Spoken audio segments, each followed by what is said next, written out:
Hello बच्चों, let's this question. Force acting on a particle moving in x y plane is that trap equal to Y square i cap plus x j cap newton, where x and y are in the meters as shown in the figure. Particle move from origin O to point A 6,6. The figure shows the three paths OLA, OMA and OA for the motion of the particle from O to A. Which of the following is correct? There is a equal probability for the force being conservative or non-conservative. Option 2, conservative or non-conservative nature of force cannot be predicted on the basis of given information. Option 3, there is the given force is non-conservative, and the option 4 is the given force is conservative. देखो इसमें हमारे पास में force given है, vector F equal to Y square I K plus जे के। वो एक particle पे अप्लाई कर रहा है, पार्टिकल ओरिजिन से 6,6 पे जा रहा है, फिर हमें फोर्स के नेचर के बारे में पूछा गया है। तो जो फोर्स है vector F that equal to Y square I K plus x j cap है। ठीक है, अब हम तीनों पाथ का अलग अलग वर्क फाइंड करते हैं पहले, ताकि हमें फोर्स का नेचर पता चले।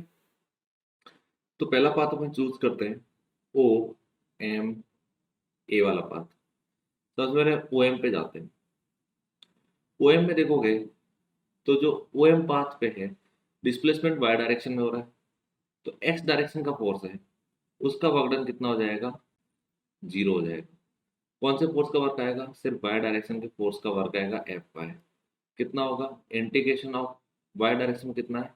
एक्स जे कैप लग रहा है, x j cap D y. तो होल द पाथ एक्स का वैल्यू कितना है? जीरो। तो एफ वाई वर्क भी कितना हो जाएगा? जीरो के बराबर हो जाएगा। करेक्ट। अब उसके बाद अपन एम ए पाथ पे आते हैं। एम ए पाथ पे, एम ए पाथ में जब देखेंगे तो डिस्प्लेसमेंट जो है एक्स डायरेक्शन में हो रहा है, तो work done by F y, y direction के फोर्स का वर्क डन कितना हो जाएगा? जीरो। एक्स डायरेक्शन के फोर्स का वर्क डन देखेंगे तो वहां से आएगा integration of y square d x. अब एम से ए में जो y का मैग्नीट्यूड है वो कांस्टेंट है, वो कितना है? 6।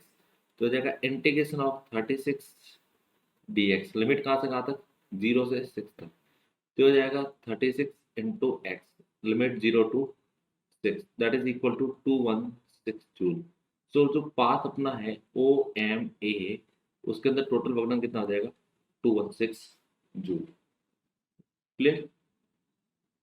सर अपन थोड़ा गलत किया कुछ, सॉरी। एफ एक्स जो फोर्स हो जाएगा वो वाई स्क्वायर हो जाएगा, तो ये 216 आ जाएगा। उसके बाद अपन पाथ लेते हैं ओ एल ए। उसमें सबसे पाथ देखते हैं ओ एल पे, देखते हैं ओ एल में अपने फोर्स जो है पाथ पे वो डिस्प्लेसमेंट एक्स डायरेक्शन में, तो work done by F by force वो कितना हो जाएगा? जीरो। एक्स डायरेक्शन का देखेंगे तो एक्स डायरेक्शन में वाई का वैल्यू यहाँ पे कितना है? जीरो। तो work done by F x force भी कितना आ जाएगा? जीरो आएगा।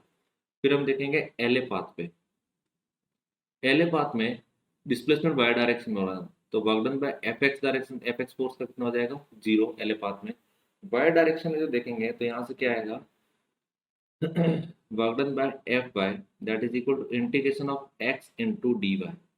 ठीक है, और एक्स का वैल्यू यहाँ पे कांस्टेंट रहने वाला है, वो कितना आएगा? 6। तो integration of 6 d y, limit क्या आ जाएगी? 0 से 6। इसको सॉल्व करेंगे तो ये आएगा 36 joule. So work done in on path O L A that is equal to 36 joule. Clear? Third देखते हैं ओ ए पाथ पे। ओ ए पाथ पे जब लिखेंगे तो वर्क डन जो होगा उसको क्या लिखेगा? Integration of F x d x plus integration of F y d y. तो यहाँ से जो एफ एक्स होगा वो कितना है? वो है y square d x integration 0 to 6 plus integration of x d y 0 to 6, ये मिलेगा। तो यहाँ से थोड़ा ध्यान से देखोगे तो जो ये कर्व दे रखा है वो एक कर्व है that is equal to x equal to y के बराबर है। ठीक है, तो हम यहाँ पे उसको रिप्लेस कर देते हैं, तो वाई की जगह एक्स पुट करेंगे तो x square d x integration 0 to 6 plus integration of y d y 0 to 6। ये इसका इंटीग्रेशन करेंगे तो क्या आएगा? X cube by 3, limit 0 to 6 आ जाएगी, और यहाँ आएगा y square by 2, limit 0 to 6। ठीक है, ये हो जाएगा 216 divided by 3 plus 36 divided by 2. After solving this, we will get 90 joule.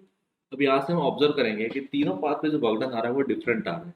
तीनों पार्ट पे वर्क डन डिफरेंट आ रहा है, मतलब जो वर्क फोर्स वर्क डन है वो पाथ पे डिपेंड कर रहा है, और पाथ पे डिपेंड करेगा तो फोर्स कैसा होगा, कंजर्वेटिव टाइप का फोर्स होगा। Now check the option.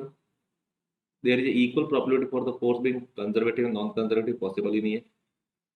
Conservative और non conservative nature of force can not be predicted on the basis of given information, कोई वैलिड नहीं है। The force given force is non conservative, ये correct हो जाएगा। The given force is conservative infinite, so final answer is 3। Best of luck.